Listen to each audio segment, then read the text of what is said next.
Buenas noches, soy el profesor José Arrieta y voy a comentar algunos aspectos básicos acerca del delito de aborto en nuestro país.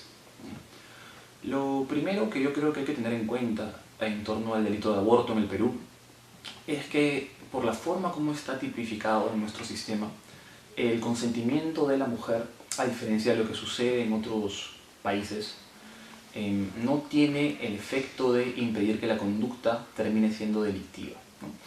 Esto es algo que el legislador deja muy claro a partir del artículo 114 en adelante, ¿no?, del Código Penal, que es en donde están regulados los 6 tipos penales que tienen que ver con el aborto en el Perú. Y lo que ha hecho el legislador es poner en primer lugar los casos de aborto en los cuales la propia mujer consiente, ¿no?, dejando muy en claro de esta forma que, a diferencia de lo que pasa en un sistema de plazos, ¿no?, el consentimiento de la mujer en este caso no tiene el efecto de impedir la configuración del hecho delictivo. Esto creo que es bastante importante porque marca justamente una manera de criminalizar la conducta que es independiente del periodo de gestación que tenga el feto en ese momento. En un sistema de plazos, por ejemplo, como pasa en España o en Estados Unidos, como pasaba en España antes, ahora han cambiado recientemente, hasta la semana 12 aproximadamente la mujer podía abortar sin expresión de causa, ¿no? Solo consentimiento para abortar impedía que se configurase un hecho delictivo. Esto en nuestro país no es así, ¿no? Independientemente del periodo de gestación que tenga la mujer, el consentimiento que ella pueda dar, ¿no?, para practicarse un aborto no va a impedir que se configure el hecho delictivo, ¿no? Y como les comentaba, esto queda claro desde que el delito de autoaborto y el delito de aborto consentido son los primeros que están en este pequeño catálogo de delitos que regulan el aborto en el Perú, ¿no? Entonces, una primera pauta en general a tener en cuenta en cuanto a la legislación sobre el aborto en nuestro país es que el consentimiento de la mujer, a diferencia de lo que sucede en un sistema de plazos, no va a tener un efecto de eximirla de responsabilidad, ¿no? Otra cuestión que hay que tener muy presente acerca de la legislación del aborto en nuestro país, y que desde mi punto de vista es uno de los principales problemas que estas normas tienen, es el caso del llamado aborto sentimental, entre comillas, que en realidad es el caso del aborto por violación, ¿no? La mujer que ha sido violada, queda embarazada y decide abortar en nuestro país, también comete un delito, ¿no? Esto es una de las cosas más chocantes que las personas que viven de otros países a veces se enteran en nuestro país, pero es la forma como está regulado en nuestro país. Y suele ser considerado, creo yo, como un criterio, como un ejemplo claro de derecho penal simbólico. ¿Esto qué quiere decir? Quiere decir que se emplea el derecho penal para criminalizar una conducta, muy aparte, de forma independiente de que al final del día esta norma verdaderamente se vaya a aplicar, ¿no? ¿Y por qué digo esto? Porque la pena del delito de aborto por violación es verdaderamente irrisoria, son 3 meses de pena privativa de libertad, si es que fuese posible efectivamente encontrar a una persona cometiendo el hecho delictivo y sancionarla posteriormente. En realidad, en la práctica del sistema judicial peruano va a ser casi imposible que el hecho no prescriba, ¿no?, con una sanción tan leve, con lo cual la aplicación práctica del delito de aborto por violación va a ser menor, ¿no? Sin embargo, el hecho de tenerlo criminalizado sí complica la posibilidad de abortar de las mujeres que han sido víctimas de una violación, porque, como es lógico, el Estado no puede promover conductas que son consideradas delictivas, no sería una contradicción. Y entonces las mujeres que, por ejemplo, van a un hospital público después de una violación para tratarse, no reciben ningún tipo de tratamiento para interrumpir el embarazo si es que ese es su deseo, porque nuevamente, o sea, el Estado está impedido de hacerlo en la medida en que su propia legislación criminaliza también el aborto por violación. Y esto evidentemente es un problema, ¿no? Ahora, ¿cuál es la magnitud de este problema y por qué muchas veces este tema tiende a ser tan polémico o quizás tan debatido en nuestro país? Bueno, básicamente por la magnitud, por la incidencia que tiene esta conducta, ¿no? En el año 89, o sea, casi hace 30 años, ¿no?, la fundación del Instituto de Alan Guttmacher, que es una institución extranjera que se dedica a hacer investigación en materia de derechos sexuales, calculó que en el Perú en ese entonces se producían aproximadamente 270.000 abortos por año. aproximadamente. Eso fue en el año 89, no sé, como les digo, casi 30 años, ¿no? A día de hoy, la ONG Flora Tristán considera que se cometen aproximadamente 400.000 abortos, ¿no?, año a año. ¿Esto qué quiere decir? Que en materia de aborto, como sucede con la mayoría de cualquier otro delito, el derecho penal no logra el objetivo de, digamos, reducir la incidencia de la conducta, ¿no?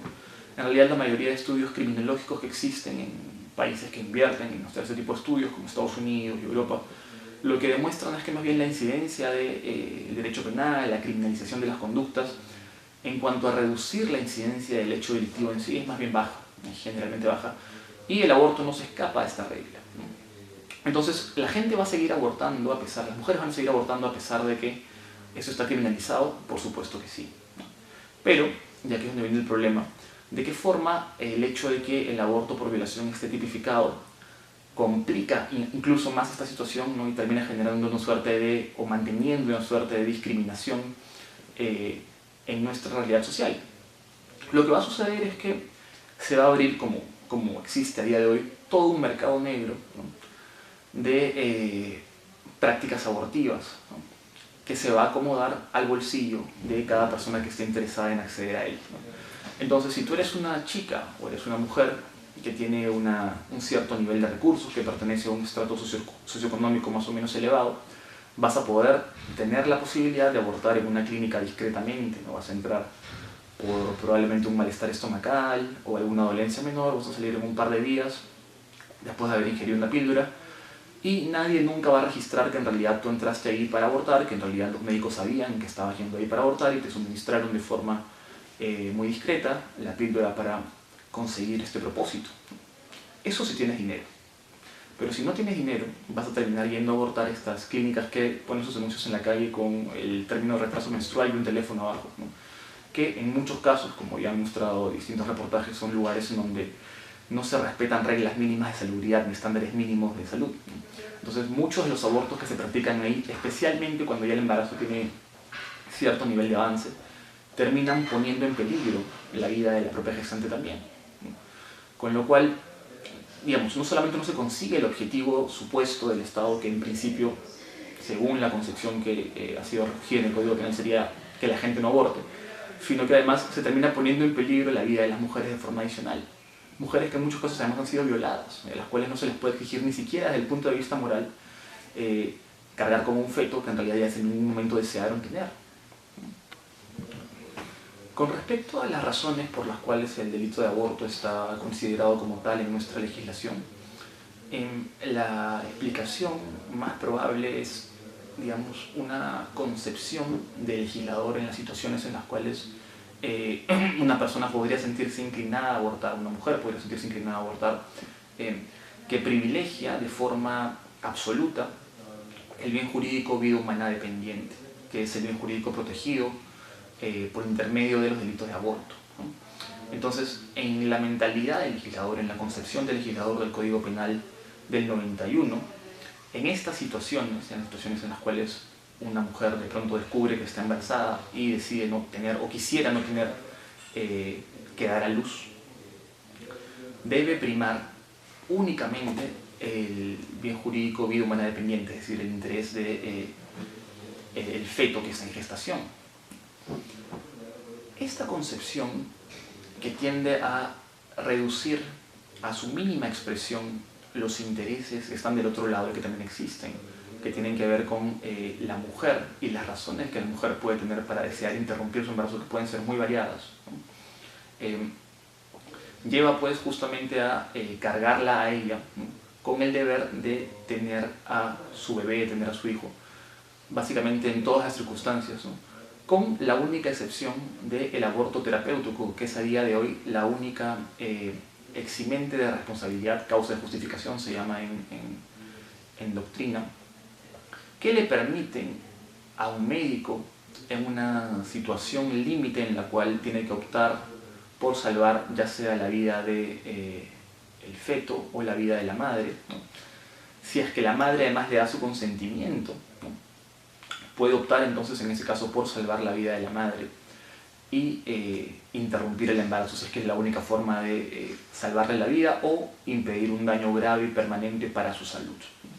Únicamente en ese supuesto está permitido el aborto y el Código Penal tiene una norma expresa que impide criminalizar la conducta del médico en ese tipo de casos. Pero en otros supuestos que están reconocidos en otras legislaciones, como el caso del aborto por violación o el llamado aborto eugenésico, que tiene que ver con los casos en los cuales se sabe que lamentablemente el feto va a tener alguna malformación grave, severa, ¿no?, permanente, que le va a impedir desarrollarse con normalidad, en esos casos no está permitido abortar. Ahora, ¿por qué hago énfasis en esta forma que tiene el legislador de concebir las situaciones en las cuales una mujer puede desear abortar como un caso en el cual únicamente hay un interés en juego? Bueno, justamente porque me parece que ese es el error principal del legislador al momento de tipificar las conductas de aborto en nuestro país, ¿no? En ninguna parte del mundo el aborto es legal en cualquier momento del embarazo, ¿no? En los sistemas de plazos, que suelen ser, como decía hace un rato, los más habituales en otras latitudes del mundo, lo que sucede es que a medida que el embarazo va avanzando en su proceso, ¿no?, la posibilidad que tiene la mujer para abortar se va reduciendo, ¿no? Al principio hay un periodo que, como les decía, suele ser básicamente de 12 meses, durante el cual la mujer puede abortar sin expresión de causa, pero después estas posibilidades se van reduciendo cada vez más. Y a medida que el feto está cada vez más avanzado, llega un momento en donde ya no puede abortar. Esto es así, ¿no? El beneficio de un sistema de plazos es que justamente al momento de reconocer la problemática del aborto, no niega, como sí hace la legislación peruana, la existencia de dos intereses que están en pugna. En el Perú pareciera que lo único que importa en una situación de posible aborto es el bien jurídico vida humana dependiente, y todos los problemas que puede estar atravesando una mujer que la pueden llevar a desear abortar básicamente no valen nada para el legislador. Esa es la realidad a día de hoy. En otros sistemas, en cambio, se reconoce que hay dos intereses en juego y que lamentablemente por la forma como son las cosas no se van a poder salvar ambos. Entonces, ¿qué hace el legislador de otros países probablemente más sabio que el nuestro? Le da un periodo a cada uno para primar. Durante las primeras 12 semanas de gestación va a primar el interés de la mujer, ¿no? Y la mujer, por eso les decía que puede incluso abortar sin expresión de causa, ¿no? A medida que el embarazo vaya avanzando en su proceso, va a comenzar a primar el bien jurídico vida humana dependiente, ¿no? Entonces, digamos, el equilibrio de estas soluciones que justamente le permite a cada uno de los intereses encontrados primar durante un cierto periodo de tiempo, ¿no? Pero nuevamente, en nuestra legislación, el legislador no cree que hayan dos intereses en conflicto en las situaciones de aborto, sino básicamente cree que se trata de proteger la vida humana dependiente y que las mujeres que deseen abortar simplemente deben ser reprimidas porque lo que están haciendo es agredir el único interés importante que hay en ese tipo de situaciones, ¿no? No tenemos en el Código Penal del 91 una exposición de motivos que permita documentar o saber a ciencia cierta cómo fue que se debatió la tipificación del aborto cuando se promulgó el Código Penal actual, de modo que no podemos, a diferencia de lo que pasó por ejemplo con el Código Civil, tener un registro confiable que nos permita identificar qué se dijo, qué se discutió, si es que pensaron de la forma que asumimos que pensaron, o en todo caso qué fue lo que los llevó a tipificar el aborto de la forma como está previsto en el Código Penal. Pero sí podemos asumir que es probable que los políticos que intervinieron en la promulgación del Código Penal hayan tenido en cuenta la ideología y las preferencias de un sector conservador en nuestro país, que suele ser bastante poderoso, ¿no? Y que justamente se opone históricamente a la destipificación de conductas como el aborto por violación o el aborto eugenésico, ¿no?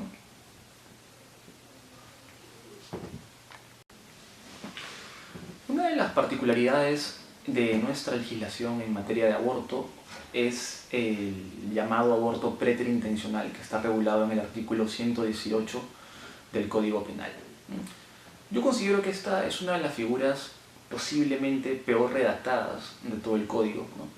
Porque por la forma como el texto, el precepto típico está, digamos, diseñado, ¿no?, se presta para que una serie de conductas que en realidad deberían ser tratadas como un aborto común y corriente, ¿no? Un aborto cometido además contra la voluntad de la gestante, ¿no? Reciba una pena atenuada, ¿no? Una pena menor. Dice el artículo 118 del Código Penal que comete el llamado aborto preterintencional el que con violencia ocasiona un aborto sin haber tenido el propósito de causarlo, siendo notorio o constándole el embarazo, ¿no? El que con violencia ocasiona un aborto sin haber tenido el propósito de causarlo, pero siendo notorio o constándole el embarazo, ¿no? ¿Qué es lo que está pensando el legislador aquí? El legislador está pensando en el caso en el cual hay una persona, ¿no?, que se percata de que hay una mujer que está embarazada, ¿no?, y por alguna razón quiere ejercer violencia contra esa mujer, ¿no?, pero no quiere hacerla abortar, solamente quiere ejercer violencia contra la mujer. Entonces el legislador considera que como este sujeto, ¿no?, que se percata de que la mujer está embarazada y a pesar de eso ejerce violencia contra ella, ¿no?, no quería en el fondo hacerla abortar, no quería lesionar al feto, sino que simplemente quería atacar a la mujer, concentrarse en ella, debe recibir una pena menor. Y por eso el autor de este delito está sancionado con una pena solamente de máximo 2 años, ¿no? ¿Cuál es el problema con la figura?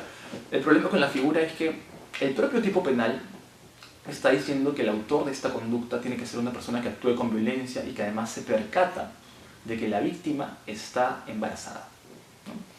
Entonces la pregunta, digamos, del millón sería: ¿en qué casos una persona que ejerce violencia contra una mujer que está embarazada, puede hacerlo sin como mínimo asumir el riesgo, o sea, dolo eventual, ¿no?, de que esta mujer termine abortando como producto de la violencia ejercida contra ella, ¿no? Sobre todo teniendo en consideración que el tipo penal habla de que le es notorio el embarazo, con lo cual uno puede asumir ya un periodo de gestación relativamente avanzado, ¿no? Este tipo penal se ha prestado a varias malinterpretaciones, en parte porque, como digo, en general está mal redactado, ¿no? No es deseable tener un supuesto en el cual una persona que se percata de que una mujer está embarazada y ejerce violencia contra ella, ¿no?, puede ser sancionada con una pena menor. Si una persona se atreve a atacar con violencia a una mujer que está embarazada, pues se entiende que esa persona está asumiendo el riesgo de ocasionarle un embarazo, ¿no?, porque la violencia lo que hace justamente es generar ese tipo de lesiones y daños que eventualmente, sobre todo a una mujer embarazada, pueden llevarla a perder a su bebé, ¿no? Entonces, ¿por qué este señor, que es consciente de esta situación, por qué el autor de este delito, siendo consciente de que la mujer está embarazada y ejerciendo violencia contra ella, debe recibir un trato más favorable, ¿no? La mayor pena que puede asumir este sujeto o esta persona es fundamentalmente 2 años de pena privativa de libertad, únicamente porque al ejercer violencia contra la mujer embarazada no tenía intención de dañar el feto. Pero eso no le importó, e igual atacó a la mujer con violencia, siéndole notorio que ésta está embarazada, ¿no? Y sin embargo, la legislación lo trata como una pena menor, ¿no? Como digo, máximo 2 años de pena privativa de libertad. Para mí es un problema que esto esté legislado de esta forma, y de hecho, la jurisprudencia que ha aplicado este tipo penal ha terminado haciendo lo que se temía. Entonces uno encuentra en la jurisprudencia de este delito casos en los cuales, por ejemplo, un sujeto le propina un puntapié a una mujer que está embarazada, ¿no? Y sin embargo, como se entiende que solamente quería atacarla a ella y no quería atacar el feto, ¿no?, a pesar de que su conducta era perfectamente idónea para lo segundo, tanto como para lo primero, ¿no?, termina respondiendo únicamente por un aborto preterintencional con una pena menor de 2 años que no le va a generar en ningún momento pasar un periodo de tiempo real en prisión o privado de su libertad.